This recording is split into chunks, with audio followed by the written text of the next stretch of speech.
ඔයත් අලුත විවාහ වුණ යුවලක්ද? නැත්නම් ළඟදී විවාහ වෙන්නද බලාපොරොත්තු වෙමින් ඉන්නේ?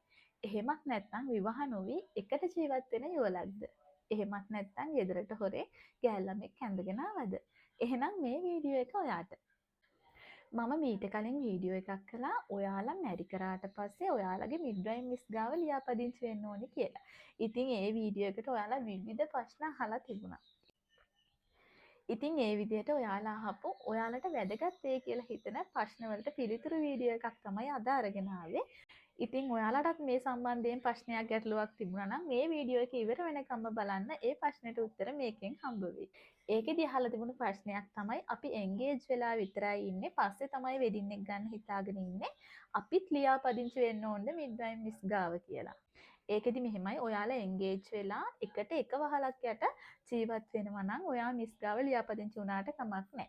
ඉතින් ඔයාලා දෙන්න දැනටමත් තැන් දෙකක නම් ඉන්නේ එන්ගේජ් වුණාට පස්සෙත් විවාහය දක්වා. එහෙමනම් දැම්ම ලියාපදිංචි වෙන්න ඕනේ නැහැ.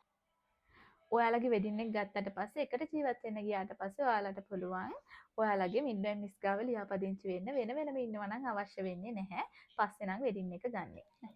තවත් අහලා තිබිච්ච ප්‍රශ්නයක් තමයි මිස් ලියාපදිංචි වෙනකොට දෙන්නම යන්න ඕනද?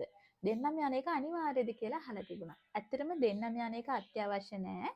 සමහරලාට ජොබ් කරන අය ඉන්නවා. ඉතින් ඒ වගේ අයට එක්කෙනෙක් හරි ගිහිල්ලා මිස්ට කියලා විස්තර ටික දීලා ලියාපදිංචි වෙන්න පුළුවන්. නමුත් ඔයාලව දැන් සැසිවලට යොමු කරනවනේ ලියාපදිංචි වුණාට පස්සේ අන්නේ සැසි දෙකට යොමු කරනකොට ඔය දෙන්නම සහභාගී වෙනවා නම් තමයි ඒකෙන් හරිම ප්‍රයෝජනෙ ගන්න පුළුවන් වෙන්නේ. ඒ නිසා ලියාපදිංචි වෙන්න යනකොට දෙන්නම සහභාගී වීම අනිවාර්ය නෑ. නමුත් සැසි වලට යනකොට දෙන්නම සහභාගී වෙන්න උත්සාහ කරන්න. තවත් අහලා තිබිච්ච ගැටලුවක් තමයි මැරි කරලා කොච්චර කාලයකට පස්සේද මිස් ළඟ ලියාපදිංචි වෙන්න ඕනි කියලා අහලා තිබුණා. සාමාන්‍යයෙන් ඔයා මැරි කරාට පස්සේ හැකි ඉක්මනින් මිඩ්වයිෆ් ගාව ලියාපදිංචි වෙන්න ගොඩක් පහු කරන්න එපා. සමහර අය ඉන්නවා මාස 7-8 නැත්නම් අවුරුදු 1මාර 2 වෙනවා. ඒගොල්ලෝ මැරි කරලා ඒත් ලියාපදිංචි වීමක් කරලා නැහැ.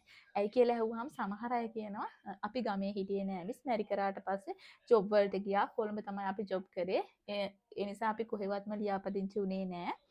තවත් සමහර අය කියනවා අපි දැනගෙන හිටියේ නෑ මිස් ලියාපදිංචි වෙන්න ඕනි කියලා. ප්‍රෙග්නන්ට් වුණාම තමයි ඒගොල්ලෝ කාඩ් එක ලියන්න මිස් ළඟට එන්නේ. ඉතින් ඔයාලගේත් කවුරු හරි තාමත් ලියාපදිංචි වෙච්ච නැති අය ඉන්නවා නම් එයාලටත් මේ වීඩියෝ එක බලන්න ෂෙයා කරන්න. ළඟදී මැරි කරන්න බලාපොරොත්තු වෙමින් ඉන්නවා නම් එයාලටත් මේ වීඩියෝ එක ෂෙයා කරන්න, මෙන්ෂන් කරන්න යාළුවෝ. තව එකක් අහලා තිබුණා ලියාපදිංචි වෙන්න යනවා නම් මොනවද අරගෙන යන්න ඕනි දේවල් කියලා. විශේෂ කිසිම දෙයක් අරගෙන යන්න ඕන නැහැ. ඔයාගේ නම ගම තහවුරු කරගන්න පුළුවන් ලියකෙවිල්ලක් තියෙනවා නම් ඒක ප්‍රමාණවත් වෙනවා.